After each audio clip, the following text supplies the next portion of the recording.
Pemirsa, lapas kelas 2A Purwokerto dirazia petugas gabungan yang langsung menggeledah isi kamar warga binaan.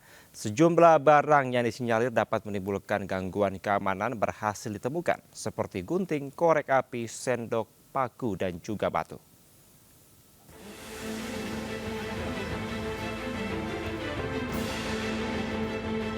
Petugas gabungan mendadak mendatangi lapas kelas 2A Purwokerto pada dini hari saat mayoritas warga binaan sedang beristirahat.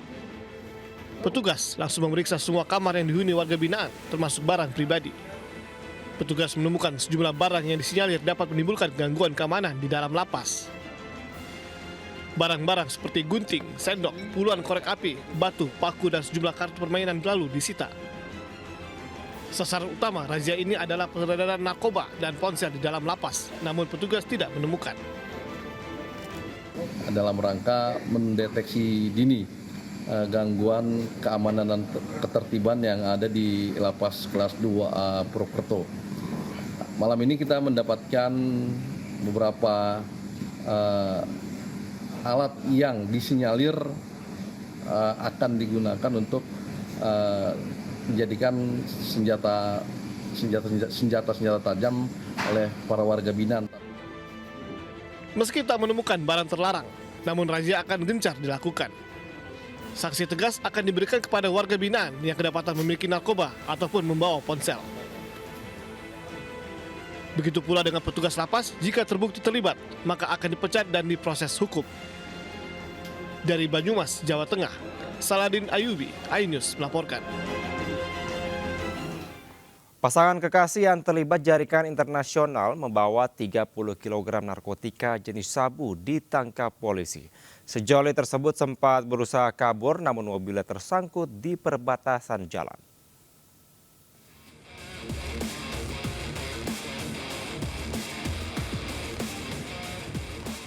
Tim gabungan Ditres Narkoba Polda Riau bersama Lanal Dumai menggeledah mobil yang ditumpangi pasangan kekasih di Pelabuhan Roro, Kota Dumai.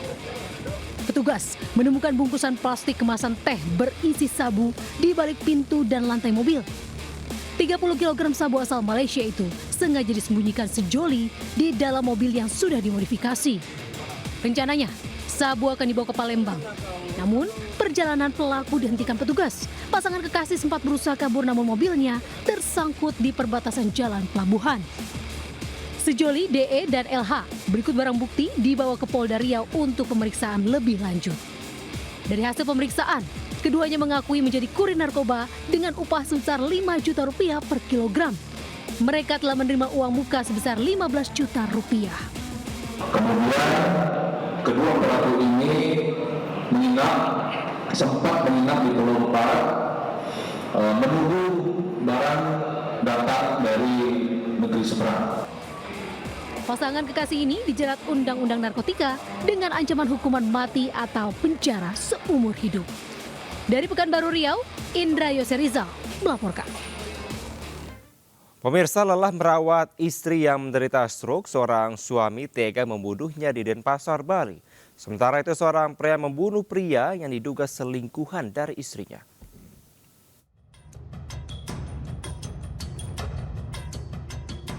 Sunardi, 45 tahun pria asal Magetan yang tinggal di kamar kos di Denpasar Barat, digiring petugas unit reskrim Polsek Denpasar Barat ke depan awak media.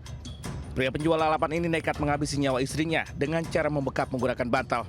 Usai beraksi, pelaku menyerahkan diri ke Pospol Monang Maning.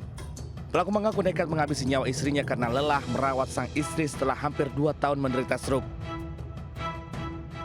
Pelaku yaitu karena sudah capek mengurus istrinya karena sudah sakit stroke dari tahun 2024 hingga kemarin.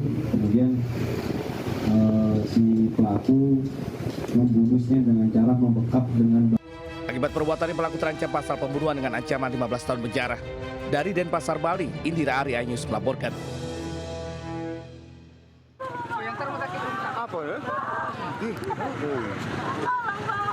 Pengunjung dan pedagang pasar Angso, Duo Jambi dihebohkan aksi penganiayaan seorang pria.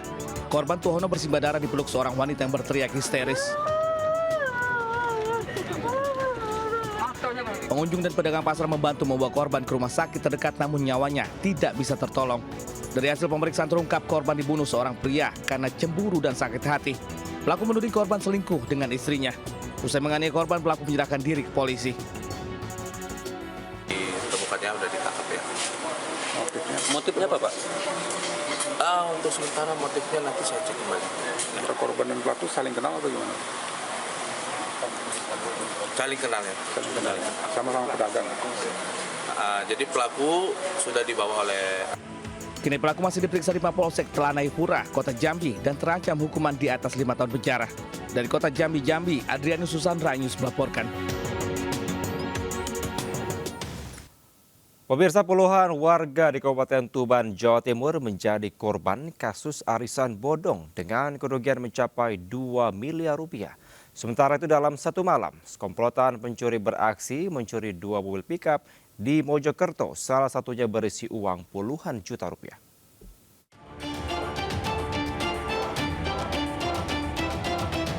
Sejumlah warga di Desa Sumberjo, Kecamatan Widang, Kabupaten Tuban, Jawa Timur, mendatangi sebuah rumah milik perempuan berinisial L, 29 tahun. Mereka menuntut pengembalian uang yang diduga digunakan dalam arisan bodong. Awalnya pihak polisian menerima laporan penjarahan rumah. Namun setelah pengecekan ternyata puluhan orang tersebut korban yang datang untuk menagih hak mereka. Arisan tersebut pada awalnya berjalan normal, namun macet dalam beberapa bulan terakhir. Pengelola yang diduga berinisial L tiba-tiba menghilang. Investasi, ceritanya itu misalkan arisan dijual berapa, itu dijanjikan dengan keuntungan berapa. Itu korbannya ada berapa, Pak? Total sekitar 50 lebih. 50 orang. Iya, dengan kerugian sekitar 2M. Kalau Mbaknya sendiri kena berapa, Mbak? Ratusan juta. Kalau sampai saat ini orangnya infonya kemana, Pak? Belum tahu. Jumlah korban yang sudah tercatat mencapai 52 orang dengan total kerugian hampir 2 miliar rupiah. Sebagian korban berasal dari Kabupaten Lamongan dan Bojonegoro. Dari Tuban, Jawa Timur, Pipit Wibawanto Anyus melaporkan.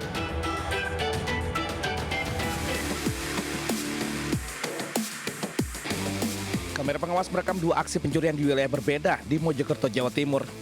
2 pria datang mengendap-endap mengincar mobil pick-up yang terparkir di alam rumah. Dalam aksinya pelaku membawa celurit yang diselipkan di balik jaket. Keduanya sempat mencoba membuka pintu mobil namun gagal dan komplotan ini pun kabur.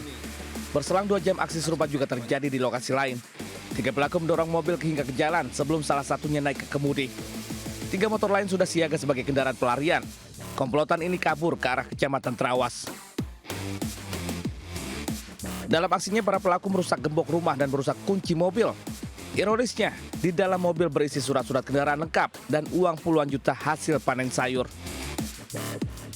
Cara ngambilnya pelaku nomor 1 ya merusak gembok, terus nomor 2 merusak kunci mobil.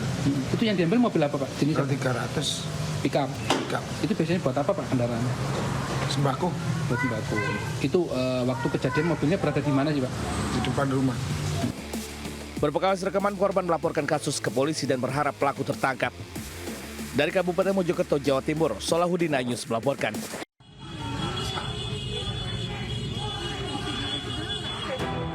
Diduga dipicu aksi saling ejek di media sosial, 2 kelompok pelajar yang berbeda sekolah terlibat tawuran di tengah Jalan Dharma Wangsa 12, Kebayoran Baru, Jakarta Selatan. Aksi baku hantam 2 kelompok pelajar ini hanya menggunakan tangan kosong.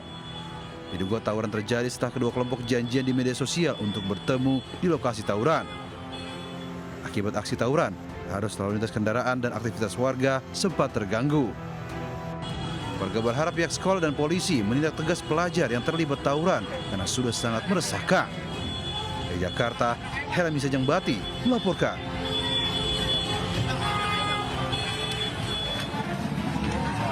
Nggak tahu ini jumlahnya udah berapa. Dalam video yang viral, para pedagang melepas stiker kode QRIS palsu yang ditempel di atas kode QRIS asli di beberapa warung. Para pedagang awalnya tidak menyadari keberadaan QRIS palsu tersebut. Namun mereka merasa janggal, pendapatan tidak bertambah meski warung sedang ramai pembeli. Para pedagang menduga penempelan yang dilakukan oknum tak bertanggung jawab itu terjadi pada akhir September lalu. Semoga dengan kasus ini para pedagang yang telah layani pembayaran cashless bisa lebih waspada dan berhati-hati. Tim Liputan News melaporkan.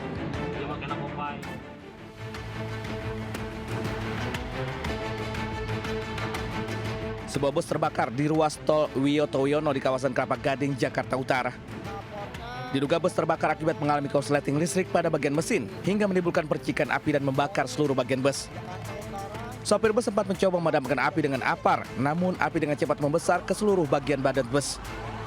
Beruntung kondisi bus dalam keadaan kosong tanpa penumpang sehingga tidak menimbulkan korban. Petugas Sudin Damkar wilayah Jakarta Utara yang tiba di lokasi langsung berusaha memadamkan api. Peristiwa ini pun sempat membuat ruas tol dalam kota dari arah Tanjung Priok menuju Cawang macet.